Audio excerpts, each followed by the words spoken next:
Little throw it right back at you, Pat. We're back, episode 2, season 3 of Talkin Thrones, entitled Dark Wings, Dark Words. Pat, would you say that there are some dark words that are traversed on some dark wings this episode? Listen, I think the Talking TV family is going to agree with me that there's some dark times ahead for multiple characters, including Theon. But mostly Theon. All of that and more. Stay tuned.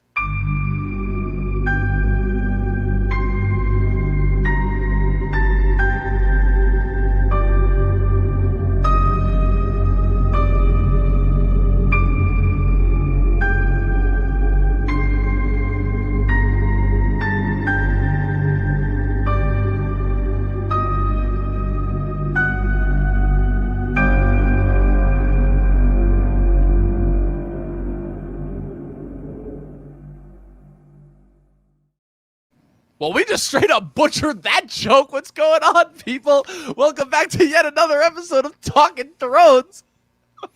Speaking of getting butchered, Theon starts with a little nail under the thumb, little right? Thing twisted into the toe. Like, Pat, you gotta break this down for me before we get this started. Like, you have this odd fascination with some of the most, like, either the most twisted characters or the characters that have the most harmed under them. Like, it was Joffrey at the beginning of season 2. Now it's Theon. Like, oh man, I don't even want to think about what's gonna happen when we get to Ramsay and like more of his involvement in this show. Listen, Dom, I just, don't really want to watch Theon go through this again. I've seen it way too many times. Once was enough. It's only like 2. Only 2. So it's like that was enough. Listen, the first time Theon went through his trials and tribulations, it was enough for me. Yeah. I had to go through it a second time already, and we're about to go through it a third.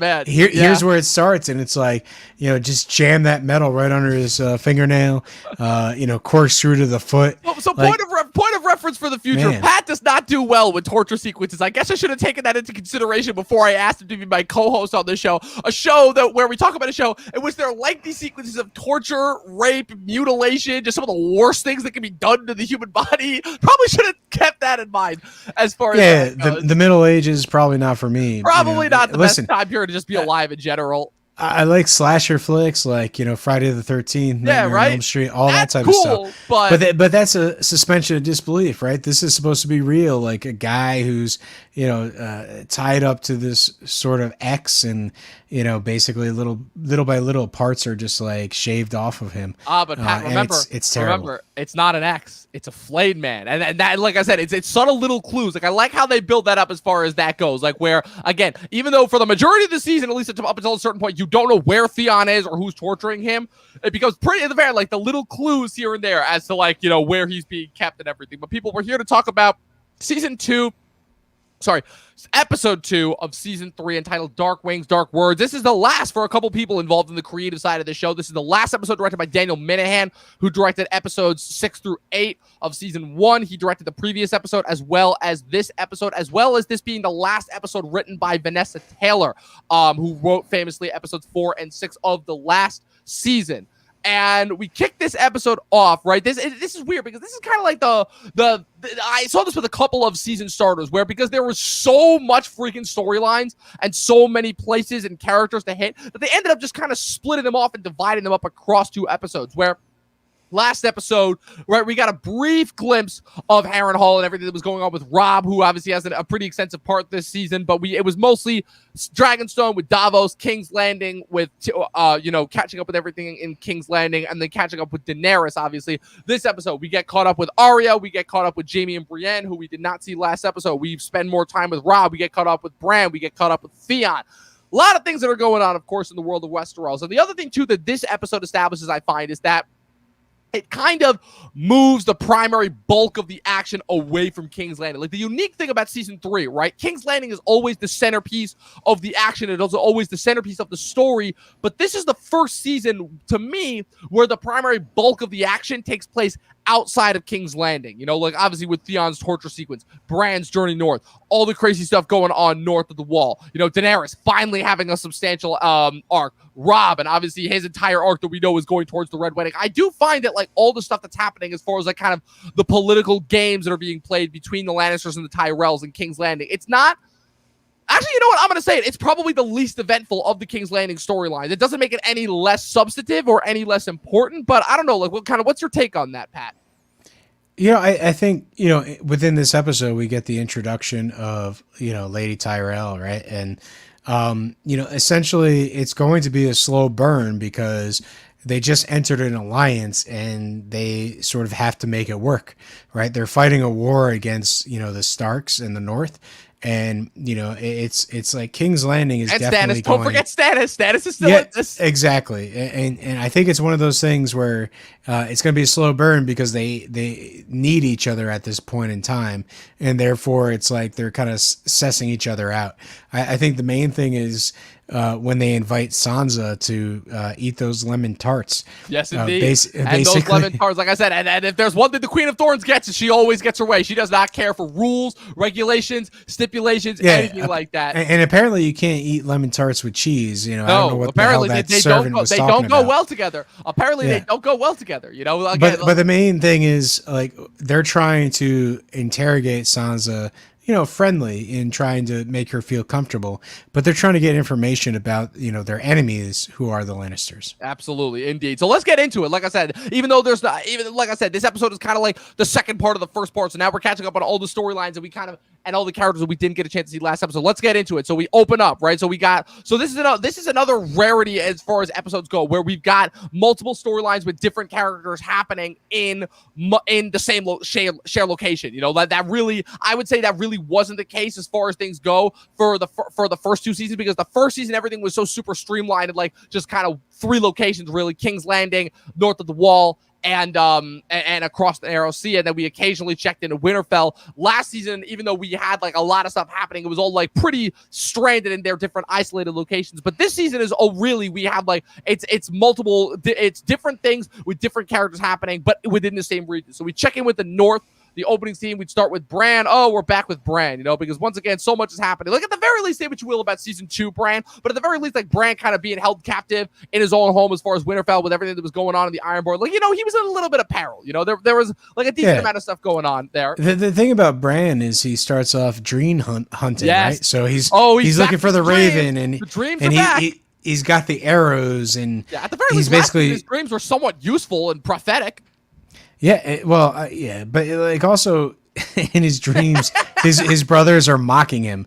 And it's like, oh, you can't shoot an arrow, ha ha ha. I mean, look, I'll give you that. Like, that scene at the very least, it's supposed to be nostalgic. It's supposed to be like, oh, okay, like he's remembering the better times, the more like quieter times, he's being nostalgic is what that is. Like, he hears the voiceover of his dad. Like, it's a recreation of the scene from the first episode, obviously, where his brothers were jostling him, and he's trying to remember like a time where like they weren't in danger and they weren't on the run and everything. So like, I'll give him that scene. But then of course he sees the one, the only Jojen Reed, portrayed by Thomas Brody Sangster, Emmy nominee Thomas Brody Sangster. He's come a long way from he's come a long way from Love Actually, that kid. But real quick, his new mate shows up and basically tells him, "Oh, you can't kill the Raven because that's you." Because that's you, and just Mike drops his mind, right? Pretty much. Pretty much, yeah. It's very interesting because again, like the Reed characters, I'll say, were. This is where we're introduced to the Reed characters. We were introduced to them a little bit earlier in the books. They were introduced last season. They ended up coming to Winterfell before the whole Greyjoy invasion. They actually helped take part in freeing Bran and helping him escape from Winterfell in the books. But this is the first we're introduced, obviously, to Jojen and Mira Reed, who are obviously, the whole thing about these two characters is that they're the children of one of Ned's bannermen from back in the war, Howland Reed, who famously fought with him, and famously journeyed south with him in order to free his sister from the Tower of Joy and was the only surviving member. And so they got a little bit of lineage, and they've got a little bit of kinship there as far as that goes. And like, Martin was definitely very specific as far as like why he gave Jojen green seer abilities similar to Bran's. But I think that, again, it's kind of a little bit exposited here. Obviously, Bran wakes up from the dream. He tells Osha. Osha is kind of past the whole dream. Like, Osha's kind of with the rest of us as far as that goes. And they're like, I'm sorry, who gives a fuck about your three-eyed raven dreams? We kind of got, more important stuff to worry about. Like, like staying alive and avoiding like all the massive amounts of people that want to kill you, both in the north and not in the north. And of course, as they're continuing to walk, they eventually run into the Reeds in person. Like, I don't know, like, how did they found them? Like, was it just Jojen's like green seer abilities? What's your mindset there?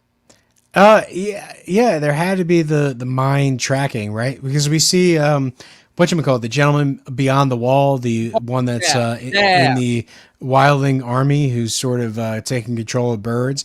He appears in this episode as well, and I think that's what it has to do, is like they're using their abilities to locate Brandon Stark. And the fact is, Reed understands the abilities a lot more than Bran does. Yes, indeed. And that's what makes it believable. Yeah, I find it interesting that like the Reeds and kind of the role that they preserve, right? Jojen, the whole thing that he says is like, okay, the reason why I can kind of answer all these questions that you have is because I've had these same abilities, but the difference being obviously Jojen's a little bit older than Bran, so he's had a little bit more time obviously to develop them and hone them and really begin to understand them. But the whole thing about it is that he also can see into the future, and he understands obviously that Bran, again, like, it's funny. I know that everyone kind of like, I know that everyone gives Bran shit. It's like, oh, because Bran, as the three-eyed raven, kind of oversaw and like, moved all the pieces, like the chess pieces, in order to make himself king. But I'm going to add a little bit something extra to that theory there. I'm going to go one step further and be like, okay, maybe it was Jojen that pushed everything into place, because Jojen is the one who saw the future. He saw Bran becoming the three-eyed raven. He foresaw his own death and everything, and he foresaw that Bran would become king. So was Jojen the one that was pushing all the chess pieces around on the board, rather than it being Bran seeing everything, from the future and creating like another one of those famous time loops that we love so much that happens all the time in these fantasy stories. You know what, Dom? The fact of the matter is, this was a cool story plot line that just got dropped. Yeah, like the show never explores it and never will, and unfortunately, it leads us up. It basically keeps leading us on. Like, we get the fact that he goes into the past and he basically calls out to his father, and his father sort of turns around like, what the hell's going on? Basically we see Bran impacting the past, and we get the sense that there is this sort of like sci-fi fantasy ability that Bran has to change things. Timey-wimey time loop thing. I don't remember what the exact phrase from Doctor Who is, but something along those lines. Yeah, exactly. And basically all we get is him sitting in a wheelchair, waiting at the tree. Yep, waiting at the tree, putting his mind into other animals, flying around like a bird. Well, I'm talking about the long night where he's just like twiddling his thumbs and waiting for the Night King to stare him down before Arya comes in with the Deus Ex Machina. I can't wait until we get to the long night and just roast the shit out of that episode. This is one of the things that's really frustrating, is we're right at the beginning. And the stuff with Bran is cool because we're being introduced into this magic, and slowly, the Reeds obviously are a little more acclimated than us, the audience. And as things go on, we understand more and more about what Bran's going through. But this is our second watch. I actually, it's my third watch through the series. And the fact of the matter is, we know where it ends. Right. And hindsight is 2020. Yeah, they basically just sort of drop this storyline and segue into like, all right, we just need to wrap up the series. Yep. So it's one of those things where, we can overthink what we know about the three-eyed raven. It's there's some sort of magical abilities, but we don't really get to see the full extent. I feel like they set up a lot more than they show in this series.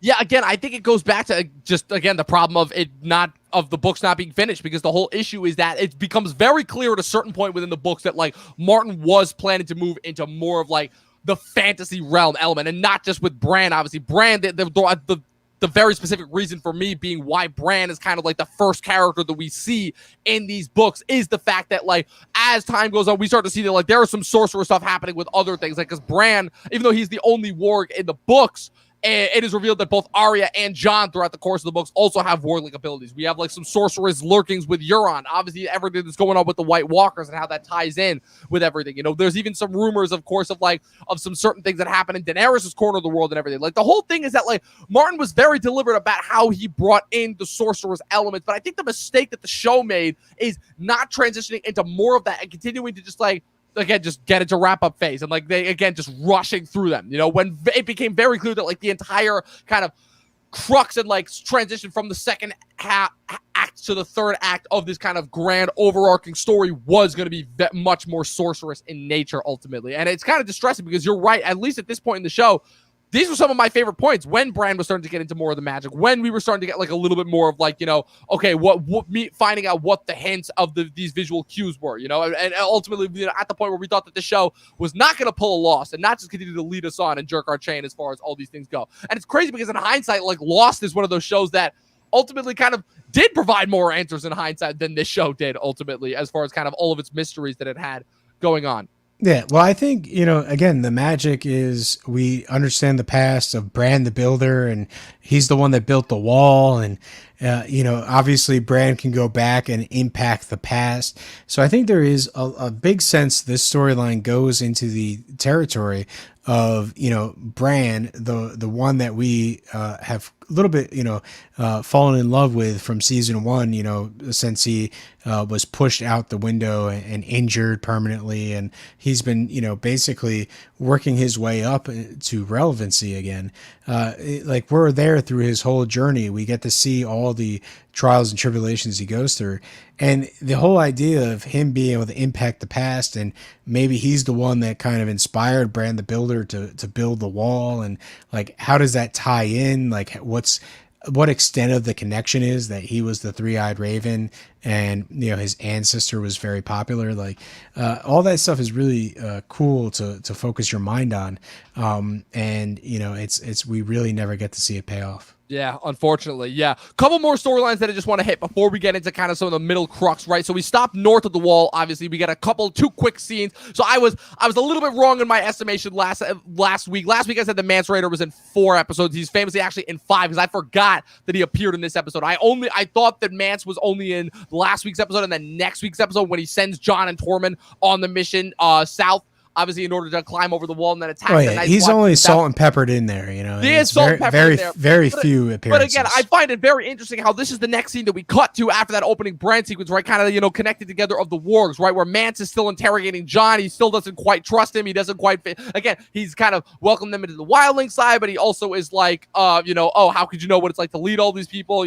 But again, just kind of calling out more of his naivete. He kind of clues Jon in into like how he brought all of the clans together and everything. And then I think that's exactly one of the most key parts about this scene is the fact is he says to Jon, like, how did I get all these clans to come together? And it's because I told them that they're all going to die if we don't get south. And that's the truth. Yeah. And then he sort of walks off. And the whole idea is that Mance teaches Jon in this moment that telling the truth, being adamant about it and being right about it, that is what it means to lead people. And I think that's a very interesting story development is like the whole idea is Jon Snow is learning from, Mormont. He's learning from Mance. He's learning from all these people how to be a better, more effective leader. And that's going to set him up for the later seasons when he's actually in charge of, hopefully saving the kingdoms. Absolutely, yeah. It's a small scene, but it's an important scene, right? And I think it's interesting how it's kind of juxtaposed, right, with the next scene where we catch up with the Night's Watch. Obviously, first he sees RL. We're introduced, obviously, here, Mackenzie Davis, famously, the Dwight stand-in from the original British version of The Office, as well as one of the two comedic sidekick duos in the Pirates of the Caribbean movies. We're introduced to him here as RL, the resident wildlings warg.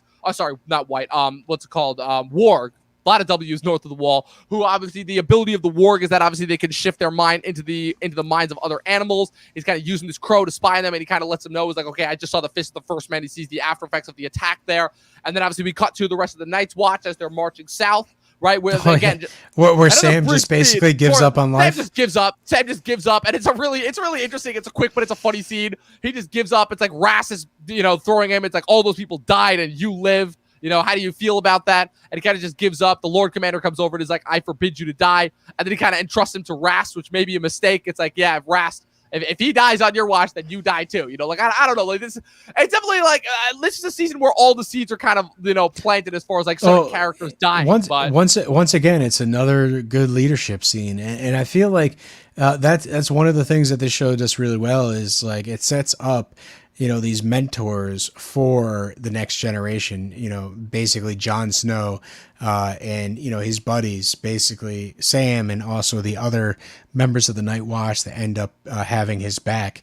It basically, there's a lot of teachable moments that show the, previous generation really pushing that information down to the next generation. And I think, any of those scenes that show up in this series are really well handled. Yeah, but the only difference, I guess, being here is that, again, it's one of those moments where Mormont, even though he has good intentions, it ultimately ends up biting him back in the ass, because, again, he's dealing with a matter of... Yeah. Mormount's time is, it's definitely coming. Very limited. Very short. In this story. Very short, ultimately. Yeah, it's a matter of, again, he trusts in his men a little bit too much is all that I'm going to say there. But the only other brief moment that we have to cover as far as that goes is the North. Oh, boy. We were waiting. We got to it, but we got to cover it. Your boy, Theon, we're back with him. Again, there was a gap in between at the end when, he was last making the speech to end all speeches, and he gets knocked out by his right-hand guy, Dagbeer, cleft a little bonk on the head, and he wakes up strapped to a freaking, again, it's very clever how it does it, where you don't really know what it is. It looks like there's, kind of this X right in the middle, but it's interesting how when you see the wide shot later on, you can just barely see the outlines of the flayed man of Bolton on there. But Theon wakes up in this location. He doesn't know where he is. He doesn't know what's going on. He doesn't know who's taking him captive, right? The last thing he remembers is his right-hand man bonking him on the head, and he's just being tortured randomly by these soldiers, They're asking, a few of them, they're asking him questions about, kind of why he took over Winterfell and everything, but the torture doesn't seem to be going anywhere. And I guess that's what throws him off and what throws the other people off, is because usually when you see torture sequences in movies and TV, right, they're gruesome, but they're usually there for a reason, because they're usually there to extract information out of someone in order to push the plot forward. This is where we get into one of those moments where it's not necessarily there as a story development. It's kind of only there both to occupy time, to make this character kind of... It's one of the rare instances where you see the character almost suffering for, the consequences of their actions, but not in the way that you thought. Well, I think it's a characterization of the Boltons, right? That they effectively... like to torture for the sake of torturing, and it doesn't matter what they're torturing Theon for at the start of it. They're just enjoying it. They're having a grand old time shoving metal things down his fingernails, etc. So, I think it's one of those things where, Theon, from the audience point of view, we get to see him sort of, deal with the consequences of his actions.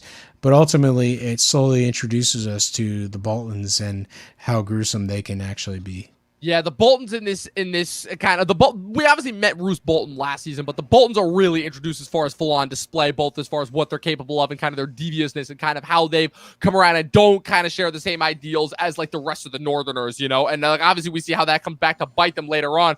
But I find it really interesting, right? How again it's that slow, subtle build up to it where you have you have also the introduction of Ramsay, who will eventually kind of take over Joffrey's role as kind of the new kind of sadistic, you love to hate character that's in the show. And we're introducing him here, obviously, but we have no idea who he is, right? Because when we meet him, he's posing as this servant boy, right? And he comes up to Theon pretending to be, pretending to have been sent by Yara, his sister. And we kind of just have that to go base off of. It's a really kind of, I think, interesting and fascinating character introduction, and I think that does a really kind of different kind of introduction as far as a bad guys go. We were introduced to the Lannisters right a couple seasons ago, and the whole thing about the Lannisters is that we're introduced to them regally kind of as the sinister kind of behind the scenes, really the ones that are pulling the strings. But then we obviously discovered that that's kind of all that they were good at. And once they're kind of put on centerfold and display, they don't necessarily handle well, and they kind of have to rely on the more intimidating members of their family. But this instance shows that no, every member of the Boltons is all about the deviousness, all about kind of getting what they want through torture and through just the worst. The Boltons like to do things behind the scenes. They're very basically like to be scandalous and doing schemes and torturing people, but not just torturing people physically, but impacting them mentally. It's basically, if you psych out your opponent, they're not going to be at top form. And I think that's one of the things that the Boltons really and truly believe in, is that if we can psych them out and also do bodily harm to them, they're not going to perform at top, performance, and therefore we can actually one up them and take over or do whatever we got to do and take advantage. And I feel like that sort of, slowly gets introduced here, and throughout the course of the Bolton storyline, that is, tried and true. That is what they're doing from start to finish. So I think it's really just clever how they develop, this family and this sort of like very meticulous, very, mind game style of messing around with their, opposition. Absolutely, yeah, and of course, it makes sense because like I think also the thing that goes into that conversation as well is kind of how they end up meeting their demise at the end, which is the fact that like we're obviously the thing that kind of is established this season is I think a big difference between obviously both Roose Bolton. And even though he was talked about last season, this is the first time that we see Ramsay Bolton in kind of, in action and like as a character. And we see kind of like their differing methods, right? Where Roose, the thing about Roose is Roose obviously, does the torture as far as like, because that's kind of like the family tradition, right? The sigil of the Boltons is literally the flayed man. But Roose is a guy who you can tell has like kind of learned to keep his appetites at bay, where he only brings out the devious and the ruthless side when he needs to, as far as that goes. But Roose is all about getting what he can to further and propel his family forward, and Ramsay is the total opposite of that, as established, because once we learn that this is kind of old as like kind of like a mental mind game of Ramsay's in order to keep Theon down, not only keep him down, but kind of like destroy any sense of like pride and any sense of self that he has. You can tell that Ramsay is a guy who delights in the torture, who delights in the destruction, right? In a way that not even Joffrey was capable of as far as that goes. And it's ultimately that divide between those two utterly polar opposite aspects of the Boltons that ultimately brings about their end. As far as that goes, ultimately results in Ramsay taking the initiative, killing his father, and then leading the Boltons ultimately to ruin at the end of season 6, ultimately. So it's a really fascinating introduction to a family that, again, at least at the time, before, all the Deus Ex Machinas that were introduced in the later seasons, stood to gain like a pretty firm hold as far as once they regain control of the North and everything.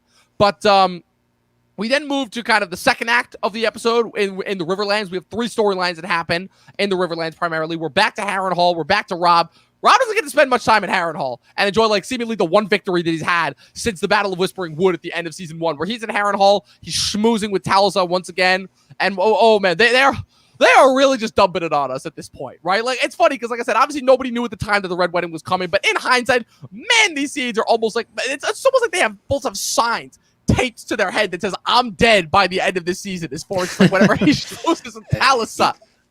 Dom, it's in terms of these scenes, basically they are kind of floundering, and really, it's just like, basically I think it's when Robb gets those the ravens, and just before he gets those, he's kind of just like talking about, have we really lost? It's. They don't really know what they're doing in this war. Yeah, it's like they've won some. They're literally spinning in circles. That's what they're doing here. Exactly, and it goes like before. The decision was, do we cross back over the river and go back to the north? And I think Robb basically rejected that, and it's always an option for them to retreat and just hold the north. But for whatever reason, they're committed. And I think they're just swimming in a pond that's a little too big for what type of fish they are. Yeah, absolutely. And that's kind of further emphasized, obviously, when Roose Bolton brings in the letters. Oh man, you know that things are bad when you get 2 letters that both contain bad news. I love that, like, Robb is like, Roose is like, I have 2 letters. And Robb's like, which one is the good news? And Roose almost like looks both aside. He's like, man, I can't even keep a straight face for this. Like, none of these contain good news as far as that goes. They obviously learn, first and foremost, obviously, of everything that has finally transpired with Winterfell, that the castle's been put to the torch, that Bran and Rickon are nowhere to be found. He tells Catelyn, Robb's trying to remain optimistic, but Catelyn is already of the opinion, like, man, like my children are dead. Like, it was like Robb is the only one that I have left. Sansa is still captive in Winterfell. No one knows where Arya is. Bran and Rickon, who the hell knows now? Catelyn is not having a good time as far as that goes, and it really sucks, like I said, because I think that of all the characters that have the most tragic buildup to the kind of their demise and fate, I really think that Catelyn is one of them, because she is a person who, again, after a certain point, all she wanted, was to go home to Winterfell, to be with her children, but she ended up kind of getting stuck with Robb a little bit longer than she wanted to. Then the whole Ironborn invasion happened. Yeah. Then she let Jaime go.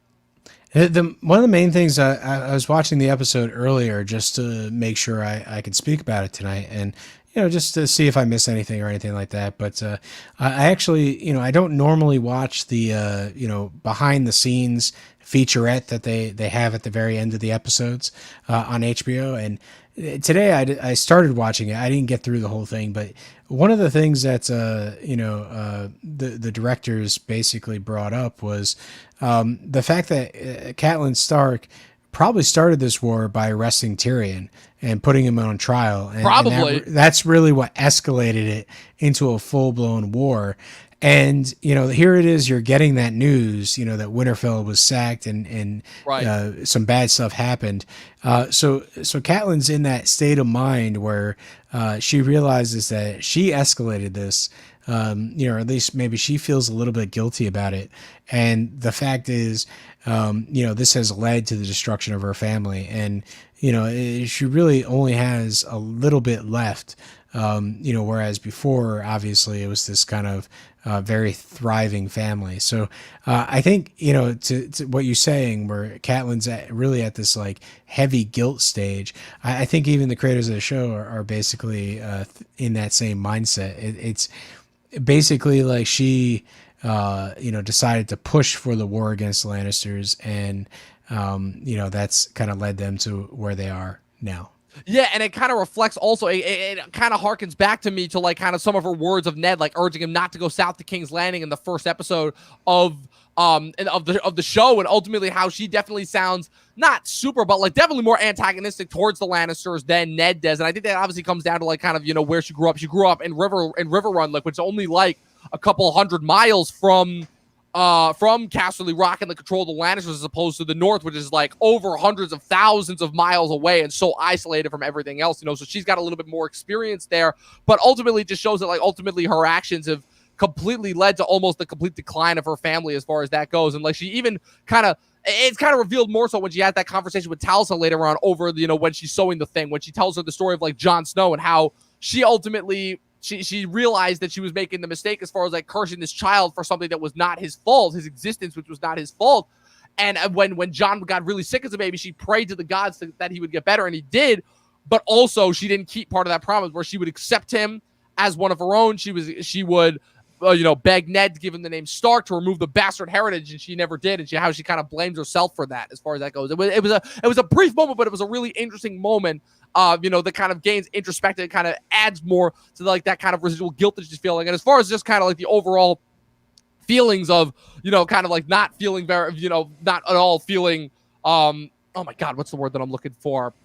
Feeling confident towards Robb's mission is Lord Karstark. Oh man, he is just rubbing it in because they're marching south. He even says that he's like, this funeral is a distraction, and Robb kind of says, "It's like, oh, you got something to say here," and he doesn't say it in so many words, but he definitely says it's like, I think you've lost this war, and I think that you've made a mistake by marrying Talisa and all that. Again, just kind of more so just pointed out the obvious, like kind of just sticking the knife in. We know as far as that goes. But yeah, it's the things ultimately things are not looking good in Robb's corner of the world, as we can say. But yeah, for sure. And I think, to kind of continue on in terms of what's going on in the Riverlands, like yes.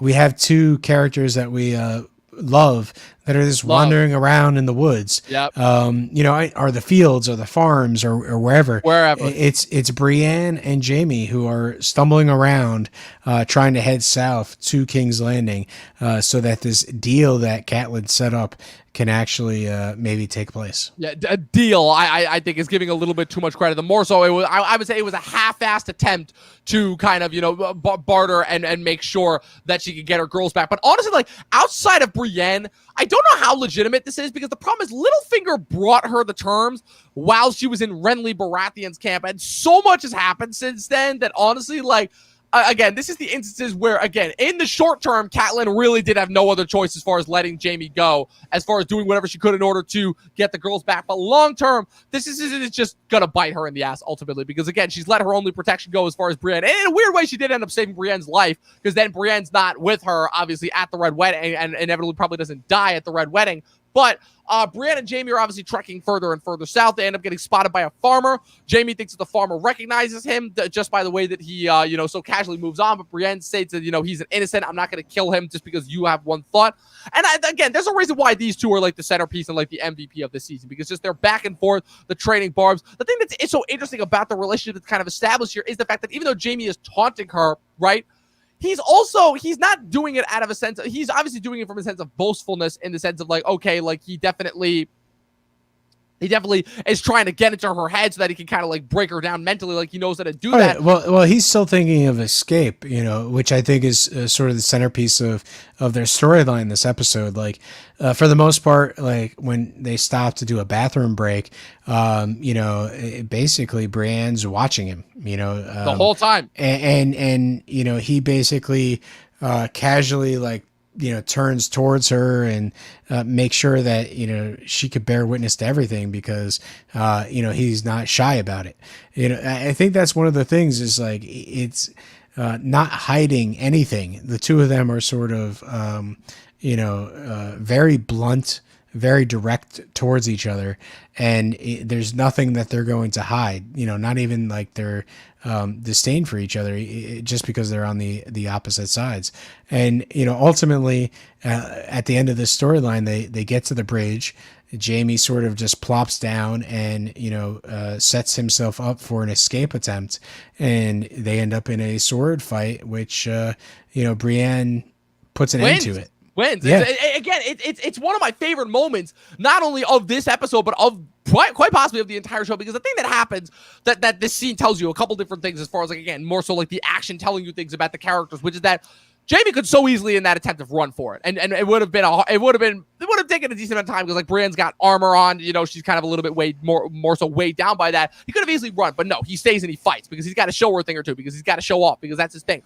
But it's in this sense, it's where like kind of again these relationship between these two is established, because again like one of the reasons why they kind of hate each other at first is because they are very similar. They are both blunt instruments. They are both kind of gruff, no nonsense. Jaime obviously is a smooth talker and knows how to get his way when he needs to, but he also, again, when the shit is down, he is a man of action first and foremost, but she is too. That's the whole thing, is that her entire upbringing, her entire life has been about, proving wrong the people who don't think anything of her. And she sees Jaime as just another instance in that. And so when their fight happens, it's almost like not only does she kind of like gain his mutual respect, because the thing that I love about reading this chapter and how it translated into the books is that in this chapter, we're in Jaime's head and just following his entire monologue throughout this fight as it goes on. And the whole thing about it that happens is at first he's like, okay, I can easily take this person. And it goes to, oh man, I'm getting tired. I'm not as good as I used to holy shit, this woman's actually a really good fighter and like actually kind of like my match, because again, he's not keeping in mind the fact that he's literally been sitting in a fucking muddy cage for an entire season or so. But like it's a really interesting scene. It's a really interesting sequence as far as that goes, and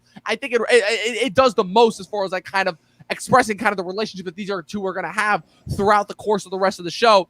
But unfortunately, it ends with, oh man, these Boltons, they just cannot escape from these Boltons. Boltons are proving to be in trouble for both sides. Like the Starks, the Greyjoys, the Lannisters, nobody gets along with the Boltons. What I love about this scene is they kind of come across the two of them fighting.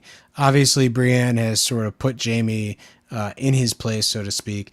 And they try to play the same game where it's like, hey, we're just two travelers traveling south. Don't worry about us. Just let us go on our way. And the response is, well, my employers would not really be happy if I knowingly let the Kingslayer go.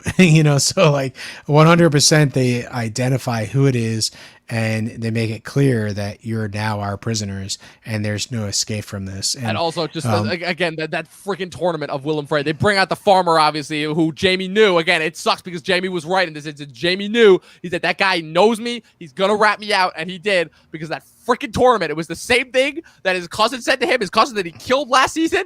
And it was the same thing this season that got him, where the guy brings it out. I recognize him from the tournament of Sir Will and Frey. And he's just like, that goddamn fucking tournament. It is going to get me every single time.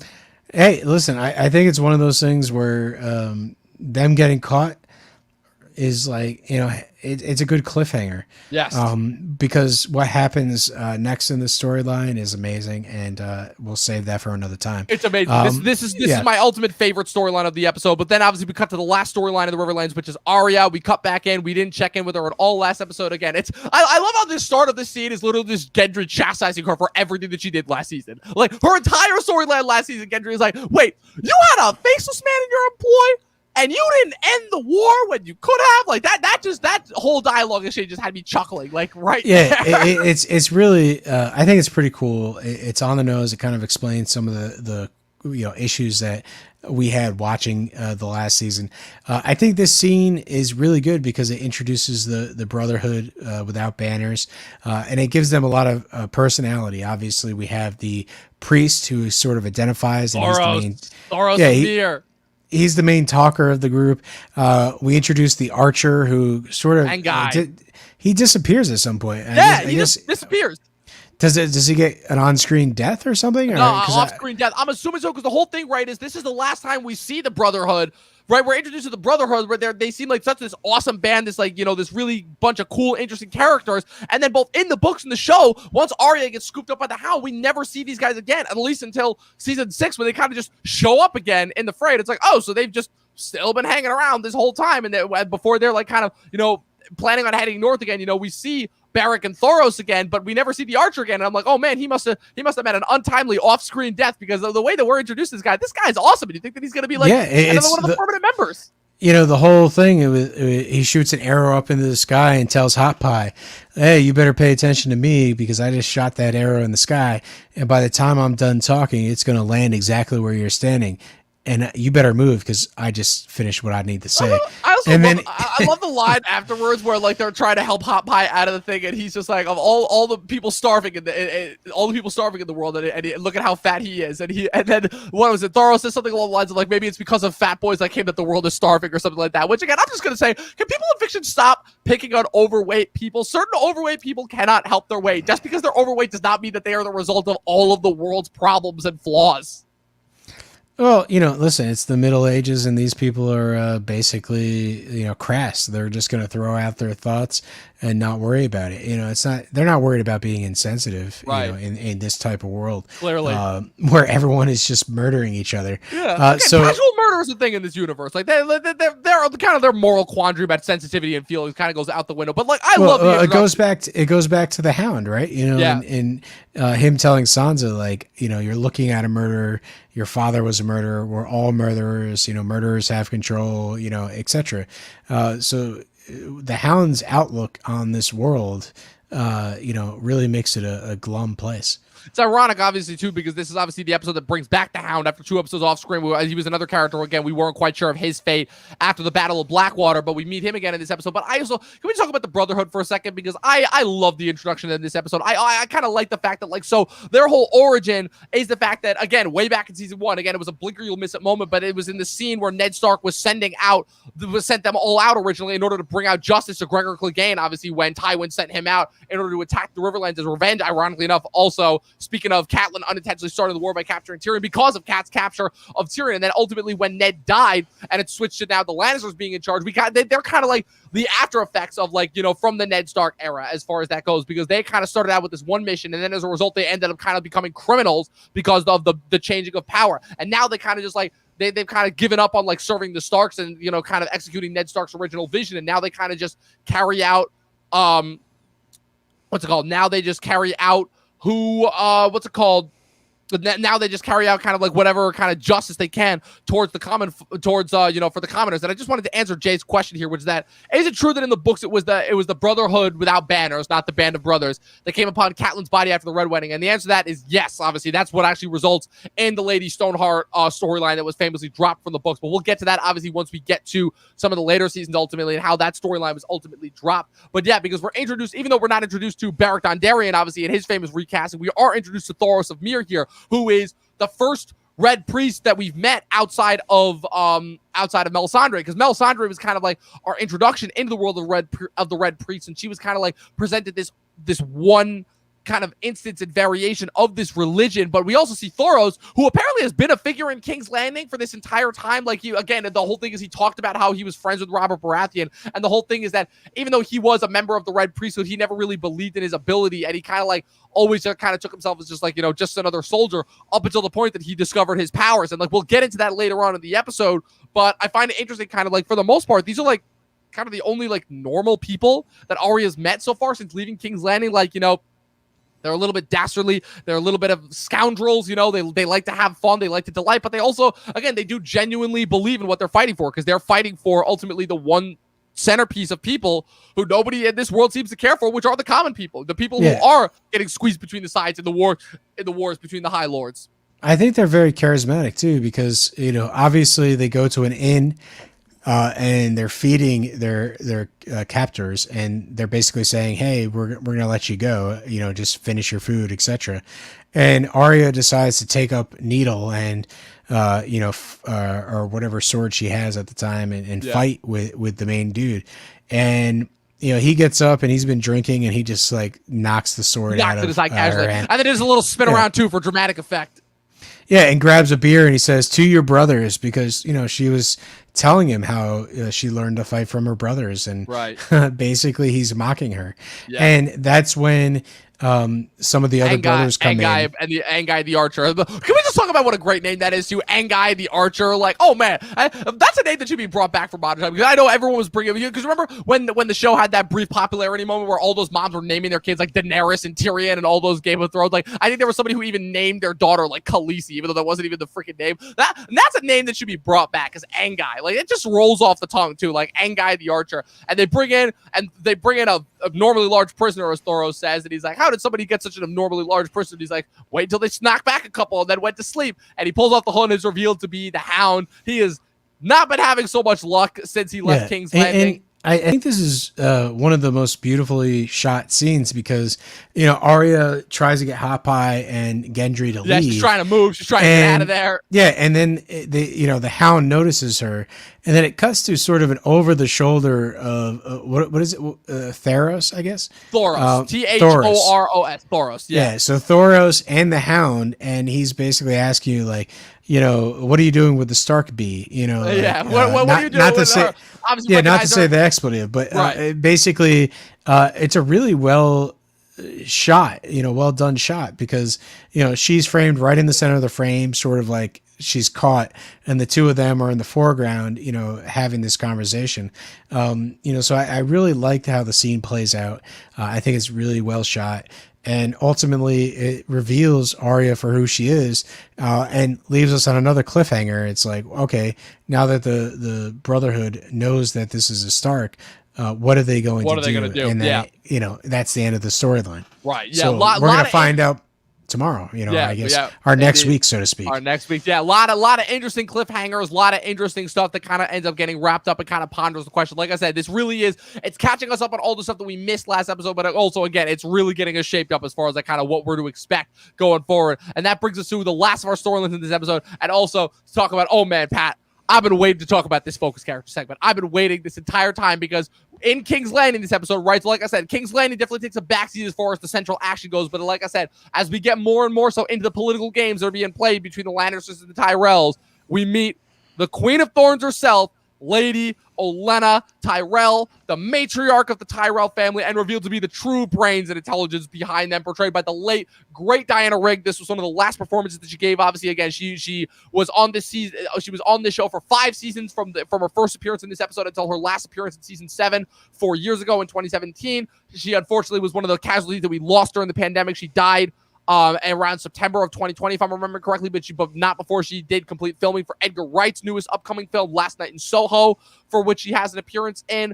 But obviously, we have a couple events that lead into this, right? Again, the stuff about the King's Landing stuff this season is really interesting because, again, it seems like it's going nowhere, but it seems like there's not a lot happening action-wise. But again, all the kind of the political ploys that are happening between the Lannisters and the Tyrells, these are very interesting words. Starts off right with Joffrey and Cersei's kind of trying to pick Joffrey's brain, trying to plant ideas in there. They're like, okay, can we really trust Marjorie? And Joffrey right now is kind of only focused on the tactical advantage because once again, Joffrey is still kind of, he's king. Everything is, everything well, is all about him. I think Joffrey's only focused on the type of crossbows he can actually have. But Joffrey is like not at all concerned with anything right now. He's like, look, isn't that the main scene that he's in? Like he's like, oh, you just have to crank this and then aim, and again, it's I don't know how intentional the writing there was, especially since he had Marjorie in the scene. But like, we'll get to that scene because that's one of my favorite scenes. That scene happens after the whole lemon tart scene, right? Yes. So, they basically interrogate Sansa, get some information, and then Marjorie immediately acts upon it. Yeah. Well. So first things first, obviously. So we have obviously Cersei trying to play these ideas in Joffrey's head. Joffrey just doesn't care at all. Then we obviously have the thing with Sansa and Shay, kind of the setup scene where Shay is trying to like interrogate Sansa, trying to figure out like what Littlefinger wants, but she doesn't have a clue. She just thinks that Littlefinger. Again, that's the thing that I still like about the season 2 is that Sansa, they still established that even after everything she's gone through, she still has this harsh naivete about people. She still doesn't quite understand that everyone is kind of in it for their own game. But she's not playing the game right now. She's still not playing the game ultimately. Hey, listen, like, it goes to my theory that if you're not playing the game, you're basically on the chopping block. Well, and the fact is, Sansa's too valuable to actually be executed or taken out. It's the only thing that's keeping her alive at this point is the fact that she is so valuable, is the fact that she is the key to reclaiming the North. But again, it's what leads us, ironically enough, to but the later seasons, Sansa basically turns it around and starts playing the game. Again, one of my favorite character turnarounds is on the show, but it leads to, again, one of my favorite character introductions ever, where Loras comes in again, quite literally the knight in white shining armor, brings her and introduces her to Lady Olenna. Oh man, Pat, like, I just gotta say, one of my favorite characters, one of my favorite introductions, one of my favorite performances on the entire show. Like, the thing about that's so awesome about Lady Olenna is that she's one of the only people of her age that we see in the show that's not kind of like there by accident. Like, you can tell, like, she has got a whole lot of she's one of the only people on the show. I think she's older than Tywin Lannister, if I'm remembering correctly, as far as the age-wise, or like they're right around the same age. And like, as well as I do that, like, you've got to be damn smart and got to have some skills on your side and some incredible luck in order to survive and make it to that age within the world of Westeros. Because if there's one thing this show is that I think it's the way that age naturally. Yeah, I think it's the way the family basically handles their business. Like, they're very much like trying to slip in there and make you feel comfortable and really get on your side, and then do what they got to do behind the scenes. Kill them with kindness, if you will. Yeah, exactly. And in this case, like, the whole point of having Loras, go to Sansa, that's no mistake. They understand that Sansa has a crush on Loras. And even though whatever Loras and Renly were together and everybody knows, like, Sansa's still that naive girl that basically is like, oh, he's the most beautiful knight, etc. And Sansa is sort of, has a crush on him, and they use that to their advantage, even though it's never really explored as a major plot point. It's clear that they send him there for a reason. Yeah. And that puts her, in a comfort zone. And then she goes into the meeting where the lemon tarts put her further into the comfort zone. Yeah, definitely. It's very deliberately placed as far as like kind of how Marjorie, Loras and trading her off to Marjorie, and Marjorie saying, "Oh, we're gonna be such best, good buddies." Again, we're these royal daughters, and she brings her before Lady Olenna, and Lady Olenna has her introductions where it's like, again, Lady Olenna is a person who suffers no fools. She understands that, like, she doesn't necessarily have the same sort of like loving thoughts towards her family just because they're her family. She's an intelligent, fierce woman, and she respects intelligent, fierce women, and she makes it very clear that, like, even if she doesn't necessarily respect Sansa, she kind of gets Sansa to kind of play to their advantage in the Tyrell way, which is, again, welcoming them in, being very warm to them, assuring her that she's within allies, she's within friends, and she gets Sansa to spill her guts. She gets Sansa because her whole thing is they're trying to figure out who they're up against. I think that's so well established in the fact that, again, the Tyrell, there was a reason why they have been around for as long as the Lannisters, and they're trying to understand who they are in bed with and just who they have allied themselves with. Again, Lady Olenna, one of the interesting things that happened is that Renly's ghost continues to hang around this entire episode, where she tells, she gives them her very brutal, blunt, honest thoughts about Loras and about her husband and her late husband and about her son, obviously Loras and Marjorie's father, Mace Tyrell, and kind of how she advised Mace and Loras against backing Renly because there was no way that Renly had a claim to the throne just in general and everything. Like, again, you can really see like where the power here is as far as that goes. And it's really interesting as far as like how they're able to get Sansa to reveal what it is that they need to know about Joffrey, because now they knew who they're up against. And now they know and it sets in motion, obviously, the plan that eventually comes about as far as like them assassinating Joffrey or like partaking to assassinate Joffrey, and then them kind of, continue to place their bits. You're talking about Lady Olenna's plan and what's his face, Littlefinger's. Because Marjorie is caught off. Marjorie is caught off. 100% sure. I think this scene is also like Sansa reveals like how traumatized she is to the audience, because immediately when she feels a little bit comfortable, she just unleashes about how terrible. Exactly. But then immediately she realizes, oh my God, I'm saying this out loud. I got to stop. And, reverts back to the, the line that she has been, forced to say for so long. So basically, it almost shows us, the audience, that Sansa might be beyond saving, even this early on in the show. Really that's the upward battle that she has to face. But again, like you say, now that the Tyrells have this information of who Joffrey is, Marjorie goes into his bedroom chamber and starts working him.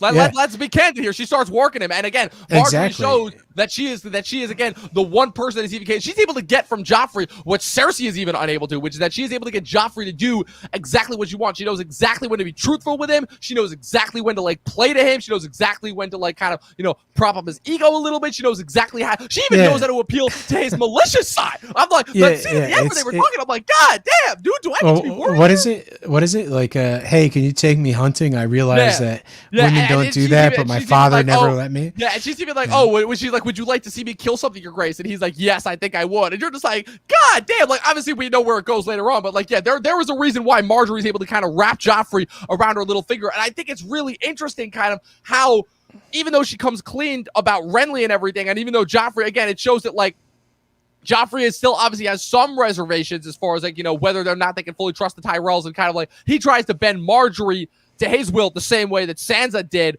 But Marjorie, again, is a lot smarter than Sansa, and shows that like, she's able to kind of, she obviously knew all the time about Renly's, tendencies, and she knew full well about them. But again, she plays dumb, she plays the innocent, and she's able to play it to her advantage as far as like, okay, Renly may have hoodwinked us with his charm, but he may not have been competent in that area. And again, it works for all intents and purposes. Yeah, I would say that, hey, Marjorie does wonders with Joffrey. It seems like it's going to be working, and that's where we're sort of left off in this episode. There's so much more that happens in the series, but Marjorie is always able to adapt and always able to sort of gain the upper hand in these situations. Yeah, absolutely. Again, it just showed that this is an episode, again, primarily of setup, but if we can take anything away from this episode, it's an episode of wargs, it's an episode of power plays, and it's an episode of man, the Boltons, they are a-coming, ultimately. So, and it was funny, too, because I was looking over the death count for this episode, and again, I think this is like 2 episodes back-to-back in a row where we don't get any, like, major deaths that happen on screen. Obviously, we get the letter of Hoster Tully, Catelyn and Lysa's father, who passes, but we get that in a letter. That's an off-screen death. So like, man, I gotta say, like, the amount of like deaths that we're not seeing happen like for the first one, I guess that like they had to like save their death count for like later on, because oh man, once we get to later on in this season, the bodies really do start dropping as far as that goes. But that was a review of episode and kind of a recap of episode 2 of season 3, Dark Wings, Dark Words. Again, continue to tune in on Sundays, every Sunday for the foreseeable future, in order to continue to tune in for our recaps of this iconic show as we get closer, in this case, to the Red Wedding, and also to the final and more dark times for Theon. More dark times for Theon. Oh, they're only just beginning. They are man, I don't know if I can do it. I really, I'm telling you, Pat, I have faith. Don't worry, I have faith. It's hard to watch these scenes with Theon just becoming less and less of a man. Yeah, well, you'll do it. You'll do fine ultimately. Pat, where can the good people find you? Hey, listen, I'm talking Thrones with you, Dom, here on Talkin TV, trying to help out your podcast as much as possible. And hey, I do have an Instagram. I will post on there someday at Patrick W. Huber if you want to, just subscribe there and see what's coming down the pipeline when I decide to jump into the Instagram world. Absolutely. And of course, you can follow me at Movie Nerd Reviews on Facebook and Instagram. But more importantly, you can continue to help out our channel by clicking the subscribe button, clicking the bell next to it, clicking the like button. Follow us on Facebook and Instagram at Talkin TV, podcast across all the social media platforms. We'll be back next week for episode 3, Walk of Punishment, 12 seasons of a short film, and watch more fucking movies. We'll see you guys next time.